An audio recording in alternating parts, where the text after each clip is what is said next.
이제 저희는 바로 이어서 라운드 테이블을 통해서 보다 자세한 내용들, 진단과 분석을 내려보도록 하겠습니다. 오늘은 오랜만에 찾아와 주셨는데요. 고태훈 에셋플러스 자산운용 이사님께서 나와 주셨습니다. 어서 오세요. 안녕하십니까. 네, 새해 어떻게 보내고 계세요? 네, 잘 보내고 있습니다. 아, 네.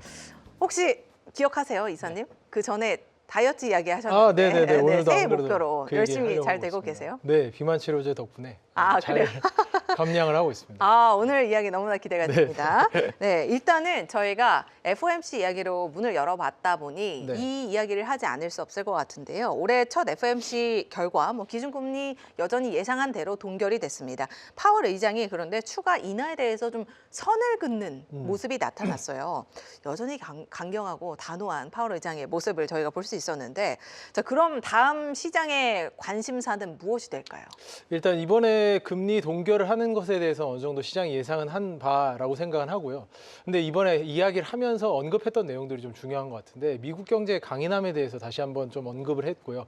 최근에 이제 GDP 성장률도 굉장히 잘 나오고 있는 상황이기 때문에 미국 경제 성장률이 좋기 때문에 금리 인하의 필요성이 높지 않다. 이 부분은 어느 정도 수긍이 가능한 부분이라고 생각이 듭니다. 근데 경제 성장이 우선되고 있기 때문에 유동성 부족으로 인한 하방 압력은 좀 제한적이지 않을까라고 생각은 드는데, 이 고용 상황에 대한 착시가 있을 수 있지 않을까라는 고민은 좀 되거든요. 그러니까 어제 아마존에서도 발표했던 내용이 아마존이 역사상 최대의 레이오프를 지금 준비 중이다라는 그러니까요. 얘기가 나오고 있잖아요. 네. 근데 이게 이런 인공지능의 도입을 통해서 또 효율성의 제고를 통해서 다양한 영역에서 레이오프들이 이루어지고 있는데, 고용 상황이 과연 지금 현재 그림만 가지고 좋다고 얘기할 수 있는 것인가에 대해서는 저도 여전히 의문을 좀 갖고 있어가지고 이 부분을 선제적으로 대응을 안 해도 괜찮은 것인지는 좀 의문이긴 하지만 경제 성장이 잘 나오기 때문에 지금은 그렇게까지 매크로적으로 고민할 필요는 없는 구간인 것 같습니다. 네. 그러면 이제 가장 중요한 게 올해 몇 번이나 금리 인하를 할까요? 라는 거잖아요. 네. 일단 1월에는 금리 동결을 했지만 올해 연간 몇 번 정도 이뤄질 것으로 예상을 하시고, 가장 그럼 빠르게 이뤄진다면 몇 월 정도에 할수 상반기 있을까요? 중에는 저는 이제 한 번 정도는 인하 가능하지 않을까라고 생각하고요. 연간으로 한 2번 정도 지금 컨센서스 보고 있는 게 네. 저는 적당한 수준이라고는 생각을 합니다. 근데 말씀드렸던 것처럼 경제 성장률의 상황에 따라서 달라지는 거기 때문에 고용이 무너지지만 않는다면 굳이 그 미국이 강력하게 지금 금리 인하를 해야 될 만큼 네. 이제 그런 상황은 아니어서. 그러면 이제 3% 중반대에서 2% 후반 아니면 3% 초반대로 내려오게 네, 되겠네요. 3% 초반 정도. 초반. 네, 그 네, 정도가 되지 않을까라고 네, 생각합니다. 그럼 자이언트 스텝까지는 아니고 예. 25bp 정도 네. 인하를 예상한다라고 말씀을 해주셨습니다. 최근 미국은 성장률과 실제 소비 지표는 견조한 반면에 소비자 신뢰 지수도 중요한 지표잖아요. 네. 12년 만에 최저치를 기록했습니다. 그 말은 소비자들이 실제로 어떤 소비를 하는 데 있어서 좀 부담감을 느끼고 있다라는 의미로 해석을 해봐야 되지 않을까 싶은데요. 이를 두고 미국 경제 양극화가 정말 나타나고 있다라고 해석하는 분들도 계시더라고요. 네. 어떻게 진단하고 계실까요? 그러니까 저희는 이제 기업 차원에서 좀 현상적으로 봐야 되는 건데, 기업 차원에서 보면 말씀하셨던 K자형 양극화 현상이 굉장히 강화되는 흐름인 거 맞는 것 같습니다. 왜냐하면 밑단으로 보면은 이제 인공지능 중심의 상위 성장 기업들이 좀 성장을 하는 과정에서 저소득층은 오히려 그렇게까지 성장을 못하고 있고 물가 상승에 압력을 받고 있기 때문에 월마트라든지 달러스토어 같은 이제 저가 소비형 기업 가치는 계속해서 올라가고 있거든요. 월마트도 최근에 신고가를 계속 기록하고 있으면서 이런 기업들은 계속 저소득층을 향해서 좋은 성과를 좀 보여주고 있는데, 반대편에서 또 크루즈라든지 고급 소비에 대해서도 나쁘지 않은 수요가 계속되고 있어가지고 양쪽으로 확실하게 양극화가 벌어지는 모습이 좀 소비 시장에서 나타나고 있는, 기업 차원에서 나타나고 있는 현상이라고 저희는 생각하고 있습니다. 그러면 이제 소비에 대해서 어느 정도 생각을 하면서 투자 전략을 세워봐야 되잖아요. 네. 근데 이런 판단 아래서 우리 에셋플러스 자산운용 포트폴리오 내에서 소비재 섹터 비중을 늘렸습니다. 네. 어떤 이유에서였을까요? 일단은 소비재 섹터가 인공지능 섹터에 비해서 인공지능 전반의 산업에 대비해서 굉장히 소외되어 있기 때문에 그렇죠. 저희는 포트폴리오의 균형감 차원에서 분명히 소비재에 대해서 관심을 가질 필요가 있다라고 생각을 하는 거고요. 그러니까 순환매적으로 한번 네. 소비재 쪽으로 돌아올 것이다라는. 순환매적인 게 될 수도 있지만 네. 저희는 이제 혁신과 소비를 두 가지 축으로 굉장히 중요하게 생각하는데, 지금 이제 세상에서 일어나는 모든 혁신은 사실 인공지능에서 일어나고 있기 때문에 여기서 일어나는 혁신이 룸을 만들어주고 부가가치를 만들어주면 거기서 일어나는 소비가 또 소비로 이어지면서 선순환적으로 돌아간다고 저희는 항상 생각을 하기 때문에 소비에 대해서 너무 지나치게 경시하면 안 된다라는 생각을 갖고 있거든요. 그래서 저희는 이제 포트폴리오적 노력으로 이런 인공지능 부가가치의 흐름을 균형 있게 가져가기 위해서 소비를 좀 봐야 된다라고 말씀을 드리는 거고요. 그 중에서도 고부가 소비나 경험의 소비는 굉장히 중요하게 생각을 하고 있는데 뭐 크루즈라든지 저희가 뭐 특수하게 좀 그 여행을 다니는 크루즈 그런 기업들을 좀 바라보는 거는 고부가 소비는 계속 늘어나고 있습니다. 인공지능을 활용해서 이익을 더 많이 보는 부자들은 더 많은 이익을 보고 있기 때문에 그런 이제 자본적인 이익들이 많은 그런 자산가들 입장에서는 크루즈 여행 같이 조금 더 단가가 비싸고 경험의 소비의 영역에 해당하는 기업들은 수요가 굉장히 지금 탄탄하게 성장하고 있는 상황이어서 이제 그런 고부가 소비의 영역에 좀 주목을 하고 있다. 그래서 그쪽의 비중을 좀 확대하고 있다라고 보시면 좋을 것 같아요. 뭐 미국으로 치면 크루즈 소비가 노르웨지안. 네, 노르웨이잔이나 뭐 카니발이라든지 카니발도 있고요. 이런 기업들을 이야기할 수 있고요. 뭐 저희가 이번 달에 사실 되게 조그만 기업이어서 그 기업 이야기로 소개하긴 했는데 저희 유튜브 채널에서 린드블라드라고 또 이제 그 내셔널 지오그래픽 사진 작가들이랑 같이 뭐 오. 알래스카를 여행 간다든지 네네. 뭐 갈라파고스 섬을 들어간다든지 그런 굉장히 특수한 영역의 산업들도 지금 굉장히 수요가 좋은 상황이고요. 그다음에 이제 실제 이제 일반인들에게요? 네네네 일반인들에게 뭐 일반인들이라고 하긴 좀 네네. 어려울 수도 있지만 왜냐하면 한 번 여행을 가면 3천만 원, 4천만 원씩 인당 그렇죠. 그 최소 비용이 네. 드는 그런 네네. 여행이기 때문에 사실 비용적인 부담이 돼서 부자들의 소비에 좀 더 가까운 거라고 보시면 좋을 것 같고 그다음에 이제 미국에서도 지금 계속 고령화가 일어나면서 자산가들 입장에서는 시니어 하우징을 좀 찾아가거든요. 우리나라로 치면 실버타운 같은 그렇죠. 건데 네. 그런데 들어가서 조금 더 여가를 즐길 수 있는 그런 산업은 꾸준하게 지금 사실 성장을 하고 있는데 인공지능에 비해서 굉장히 뭔가 좀 핫한 매력은 좀 떨어지다 보니까 네. 시장에서 전혀 다루지 않는데 저희는 이걸 좀 균형 있게 가져가는 게 중요하다고 생각을 해서 비중을 좀 더 같이 가져가고 있습니다. 네. 예. 사실 모두가 이렇게 AI에 주목하고 있을 때 저희가 니치 마켓을 찾아보는 게 무엇보다 가장 중요한 투자의 하나의 또 팁이 되지 않을까 싶은데요. 오늘 그런 차원에서 소비재 섹터, 특히 고부가 소비에 해당하는 크루즈 소비라든지 시니어 관련 소비 주들을 소개해 주셨습니다. 그러면 소비재와 함께 또 함께 주목해 볼 수 있는 섹터 어떤 분야를 꼽아 주실 수 있을까요? 네, 헬스케어 업종을 좀 계속해서 주목하고 있는데요. 헬스케어가 전통적으로 사실은 미국의 헬스케어와 우리나라의 헬스케어 밸류에이션 레벨이 굉장히 많이 다릅니다. 그러니까 미국의 대표적인 헬스케어 기업들, 빅파마라고 하면 존슨앤존슨이나 뭐 이런 기업들인데 이런 기업들의 밸류에이션을 보면 10배 초반 정도 수준밖에는 포워드 PER 기준으로 안 받거든요.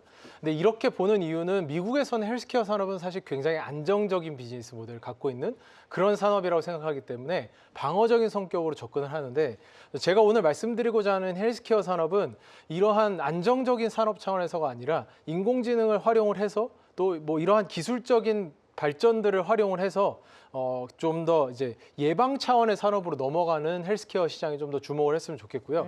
뭐 제가 주목하고 있는 비만 치료제도 마찬가지고 액체 생건과 같은 영역으로 좀 더 확장적으로 접근할 필요가 있다라고 생각을 해서 헬스케어 산업에 대한 관심도 좀 가져보시면 좋지 않을까 생각하고 있습니다. 사심이 담겨 있는 건 아니죠? 예, 네. 어느 정도 담겨 있긴 네, 한데요. 네. 왜냐하면 아무래도 좀 체험적으로 느낀 부분도 많고 하고 계시니까. 예, 그리고 올해가 굉장히 중요한 분기점이기 때문에 아. 예, 그런 부분도 있습니다. 예. 네, 뭐 AI와 함께 이제 더불어서 가는 헬스케어를 본다면 또 하나의 또 긍정적인 섹터가 탄생하지 않을까 싶은데요. 실제 이제 코로나 때도 AI를 활용한 뭐 원격 의료도 있었고 네, 네, 그때 크게 당시 주목을 받았었잖아요. 그러면 이제 헬스케어 내에서 어떤 종목을 봐야 하냐라는 게 가장 중요할 텐데 뭐 유나이티드 헬스가 가장 대표적이고 뭐 트럼프 메디케어 관련 보험주들도 사실은 시장에 이제 잘 알려져 있긴 한데 최근 들어서는 주목을 크게 받지 못했죠. 네네네. 그러면 이런 부분에 대한 의견 어떻게 가져가 보면 좋을까요?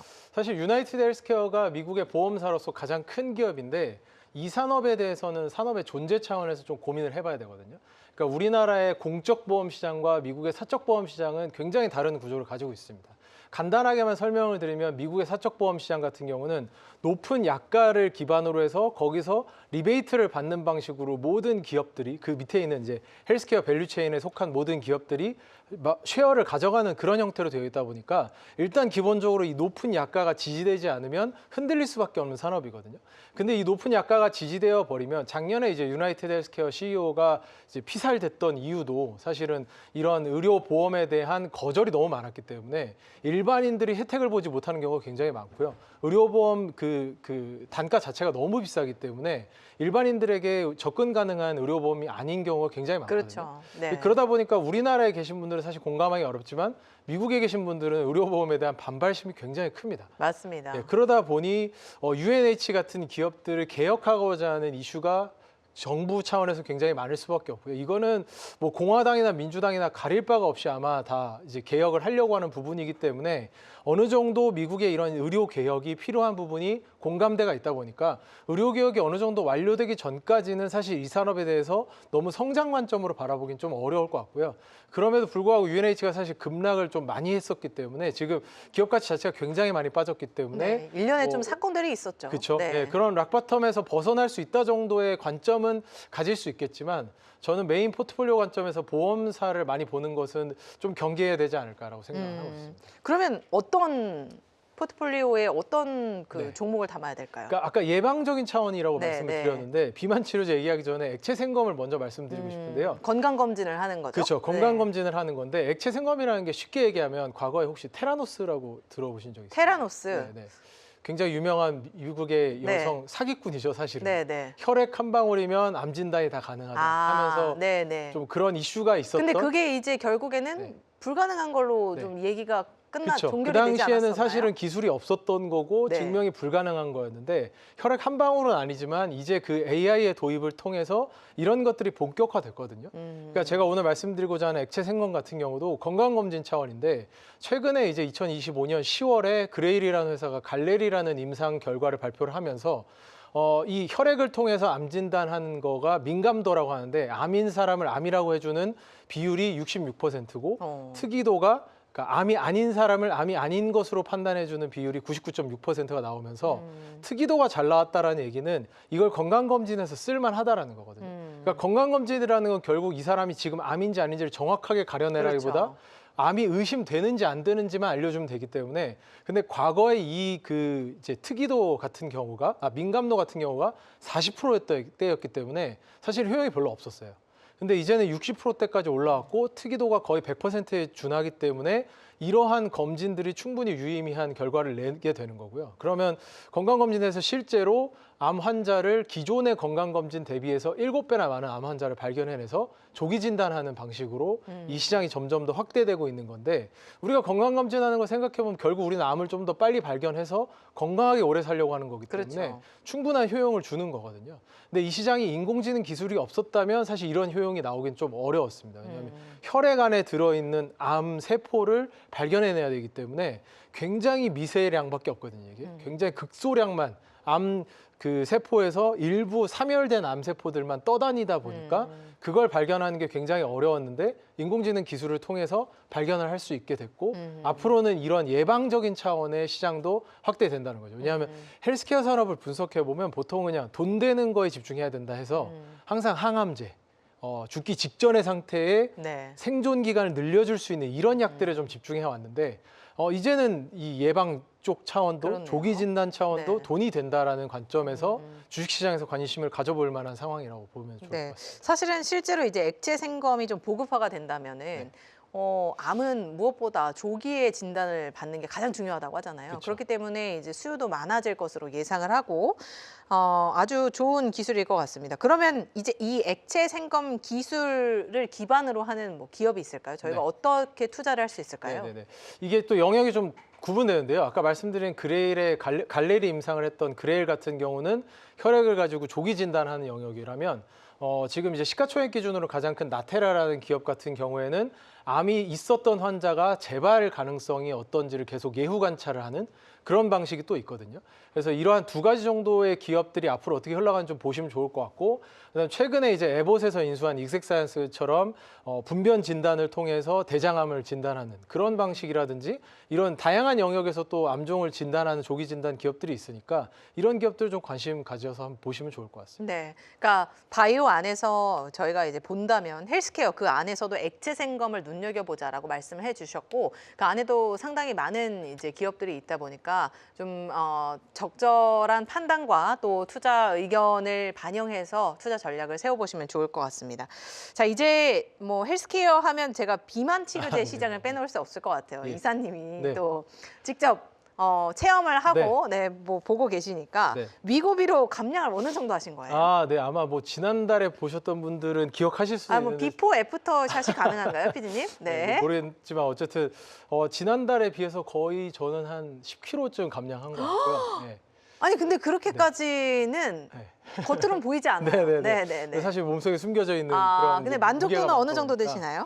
만족도는 좀 확실하게 느끼고 있고요. 저 같은 이야. 경우는 운동을 굉장히 좋아하는 편이어서 네네. 운동에 대한 부분은 없는데 이제 식이에 대한 부분이 항상 고민이 있다 보니까 맛있는 걸 좋아하시는군요. 그렇죠. 네, 맞습니다. 네. 네, 운동 먹기 위해서 운동하는 스타일이라서. 근데 이제 그런 그 식이 쪽에서의 문제들이 있는 경우에는 굉장히 적합한 약이구나라는 걸 좀 다시 한번 느꼈고요. 물론 임상 결과나 지금까지의 그 매출을 통해서 충분히 알고는 있었지만 굉장히 공감을 많이 할 수 있었던 상황이라고 보시면 좋을 것 같고 네, 그 효과는 확실하게 좀 보고 있는 것 같습니다. 네. 네. 사실은 이제 바이오 섹터 안에서 비만 치료제 시장이 어떻게 보면 패권을 좀 쥐고 있다라고 네. 이야기를 할 수 있을 정도로 상당히 규모가 커졌는데요. 지금 시점에서 어떻게 좀 판단해 볼 수 있을까요? 네, 그러니까 비만 치료제가 작년에는 좀 사실은 주가 차원에서 그렇게 재밌지는 않았죠. 근데 올해 굉장히 중요하다고 말씀드린 건 아시는 분들은 아시겠지만 이미 위고비가, 그러니까 노보노디스크의 위고비가 필이라는 제품을 통해서 알약을 내놨습니다. 근데 이 알약의 처방이 과거에 이제 젯바운드라고 릴리에서 나온 새로운 비만 치료제 대비해서도 훨씬 더 빠르게 성장을 하고 있는 상황이거든요.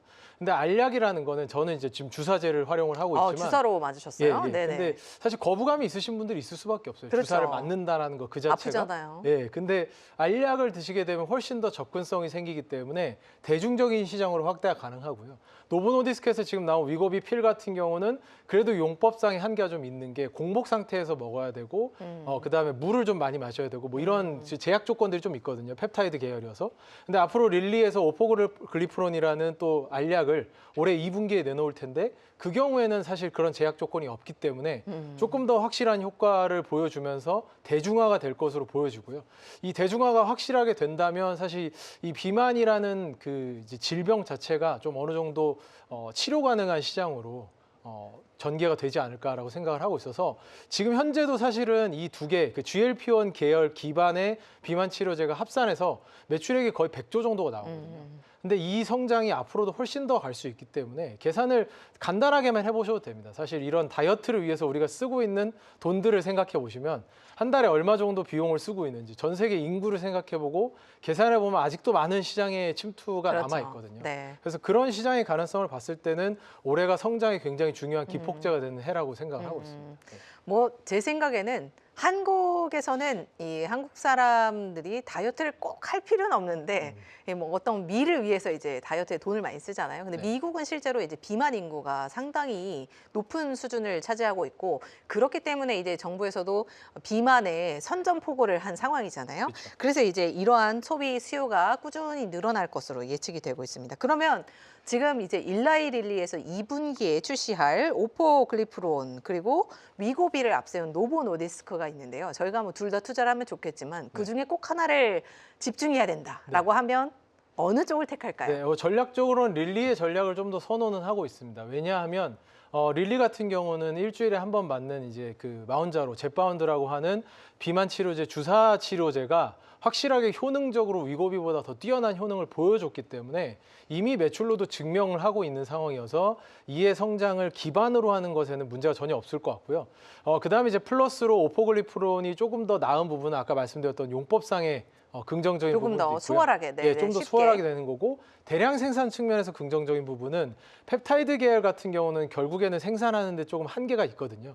API를 가져와서 생산하는 공정 자체가 좀 복잡한데 저분자 화합물로 되어 있는 오포글리프론 같은 경우는 생산이 좀 더 용이하기 때문에 이런 측면에서의 확장성이 있을 것으로 보여지고요. 다만 이런 것들이 밸류에이션에 사실 많이 반영은 되어 있습니다. 그래서 저희는 뭐 릴리나 노보나 사실은 비만 치료제 성장과 함께 성장할 것으로 보고 있는데 그 중에서 굳이 또 선택을 하셔야 된다면 릴리를 좀 더 선호하는 상황이다라고 말씀드릴 수 있을 것 같습니다. 네, 일단 일라이 릴리와 노보 노디스크 중에서는 이제 일라이 릴리에 조금 더 주목을 하자 말씀해 주셨고 역시나 좀 중장기적인 관점으로 가져가 봐야겠죠. 네, 이렇게 제약바이오 산업 사실은 지금 시장에서는 다소 주목을 받지 못하고 있지만 저희가 이제 향후 투자 전략을 다시 한번 점검해 본다면 이러한 니치 마켓을 조금 더 공략해 보는 게 어떨까 싶습니다. 오늘 이야기는 여기까지 듣도록 하겠습니다. 이제 이사님 더 이상 안 하셔도 될 것 같아요. 네, 다음번에는 좀 쉬시고 좀 오히려 더 활기차게 살짝 회복해 오시는 걸로. 네, 좋습니다. 지금까지 고태훈 이사님과 함께했습니다. 오늘 말씀 고맙습니다. 감사합니다.